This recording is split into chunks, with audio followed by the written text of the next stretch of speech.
अस्सलामु अलैकुम रहमतुल्लाहि व बरकातुहू।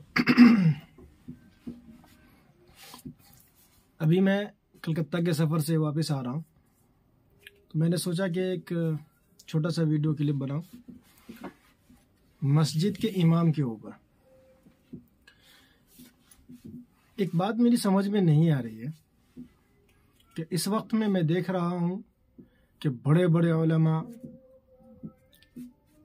मौजूद हैं, बड़े बड़े ख़तीब मौजूद हैं।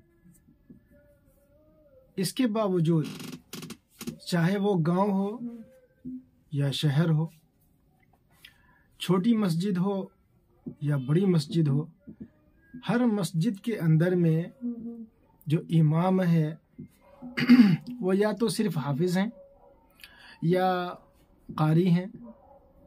वैसे आम तौर पर कारी का टाइटल लगाने वाले लोग, कारी का लेबल लगाने वाले लोग बहुत ज़्यादा हैं। सिर्फ हाफिज़ हैं और वो खिताबत भी कर रहे हैं, इमामत भी कर रहे हैं। अभी मैं जब कलकत्ता सफ़र पे था तो एक बड़ी मस्जिद में जुमा की नमाज़ पढ़ने गया।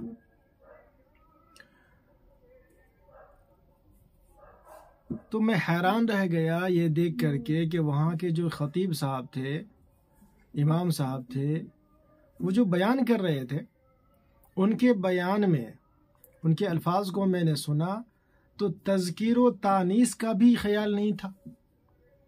इतनी बड़ी मस्जिद के इमाम साहब और मुज़क्कर मुअन्नस में तमीज़ नहीं कर पा रहे। तो मैंने ये सोचा कि भाई इतनी आलीशान मस्जिद और इसके इमाम साहब हैं और ये चलो खिताबत अच्छी नहीं की है, शायद क़िरात बहुत अच्छी करेंगे, कुरान शरीफ बहुत अच्छा पढ़ेंगे, इस बिना पर लोगों ने इनको इमाम बना रखा है। यकीन माने कि जब उन्होंने नमाज शुरू की और क़िरात की, तो जब मैंने उनके कुरान को सुना तो मेरी परेशानी और भी ज़्यादा बढ़ गई। मैं और भी ज़्यादा हैरान हुआ कि आखिर माजरा क्या है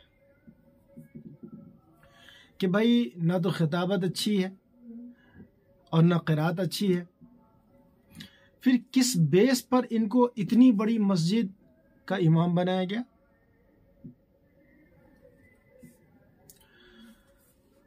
तो आज जो उम्मत का बिगाड़ है,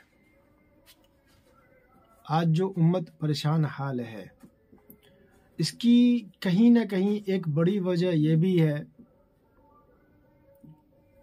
कि हमारी मस्जिदों के इमाम या तो आलिम नहीं होते या आलिम होते हैं, बहुत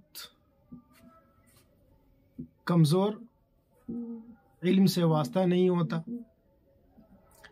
और इस उम्मत को एक बीमारी और लग गई है। वो क्या है कि आम तौर से मसाजिद के जो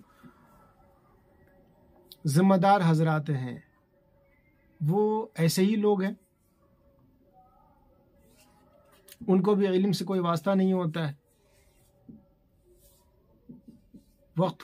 अपने वक्त के ज़माने के माफिया होते हैं, या फिर यूं ही अल्लाह ने 2 पैसा 4 पैसा दे दिया तो अब बड़े लोग बन गए और वो मस्जिद की ज़िम्मेदारी को संभालने लगे। हालांकि ये मस्जिद अल्लाह का घर है,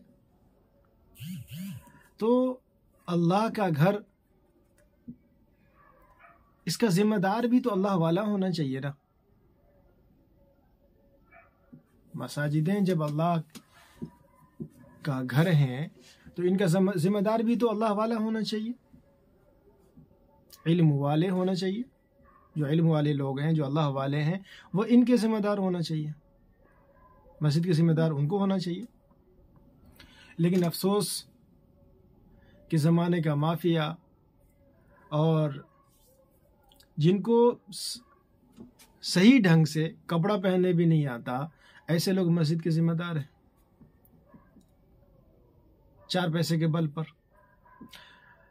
तो अब जाहिर है कि जब ऐसे लोग मस्जिद के ज़िम्मेदार होंगे तो इमामत के लिए भी वो ऐसे ही लोगों को चुनेंगे जो उनकी जी हुजूरी करें।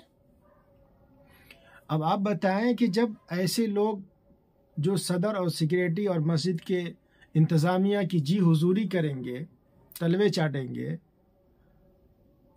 तो ऐसे लोग इल्म वाले तो नहीं हो सकते ना, अल्लाह वाले तो नहीं हो सकते, तकवा वाले तो नहीं हो सकते। ना इल्म वाले होंगे, ना अल्लाह वाले होंगे, ना तकवा वाले होंगे।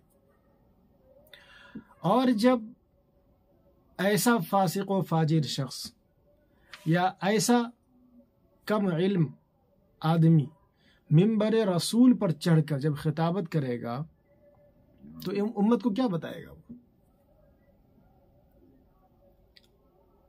जब खुद के पास इल्म नहीं है तो उम्मत को क्या बताएगा?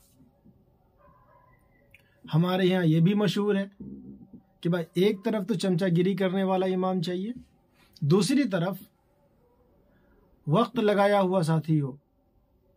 ये बड़ी मुसीबत है, वक्त लगाया हुआ साथी हो। क्या भाई चिल्ला 4 महीना लगाने से कोई आदमी बड़ा अल्लामा बन जाता है? आप कहेंगे नहीं, वो दावत व तबलीग उनको आ जाती है। ठीक है, दावत व तबलीग उनको आ जाती है, तो भाई बगैर इल्म के आप दावत व तबलीग कैसे करेंगे? वही एक ठेला वाले, रेडी वाले की तरह मिंबर रसूल पर चढ़कर कहेंगे, भाइयों बुजुर्गों दोस्तों, और ये 3 दिन लगा लो और इसमें ये बरकतें हैं और ये फवाइद हैं, चिल्ला लगा लो, यही कहेंगे। मिंबर रसूल पर दाई तो चाहिए, और वो दाई ही होते हैं जो दावत देते हैं वहां से, और वक्त का जो बड़े से बड़ा आलिम भी है वो भी दाई इस्लाम ही हैं। आपने सिर्फ खास कर दिया है, कुछ लोगों ने खास कर दिया है कि दावत व तबलीग का मतलब जमात में निकलना और 3 दिन और चिल्ला और 4 महीना लगाना, ये है दावत व तबलीग। हालांकि ऐसा कुछ भी नहीं है। जो अल्लाह रसूल की बातें बताए वो दावत ही दे रहा है। लिहाजा सबसे पहले मसाजिद और मदारिस, इनके जो जिम्मेदार हैं, इनकी जिम्मेदारी आलिम, तकवा वाले, तकवा शिआर और अल्लाह वालों को के सुपुर्द किया जाए।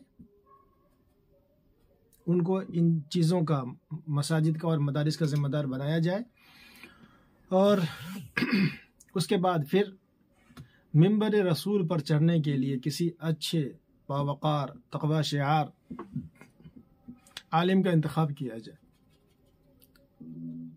फिर इंशाअल्लाह उम्मत में इनकलाब आएगा, और जो भी गुमराही फैली हुई है उम्मत में, या उम्मत खस्ता हाल है, तो ये गुमराही भी इंशाअल्लाह ख़त्म होगी और खस्ता हालत भी अच्छी हालत में तब्दील हो जाएगी इंशाअल्लाह।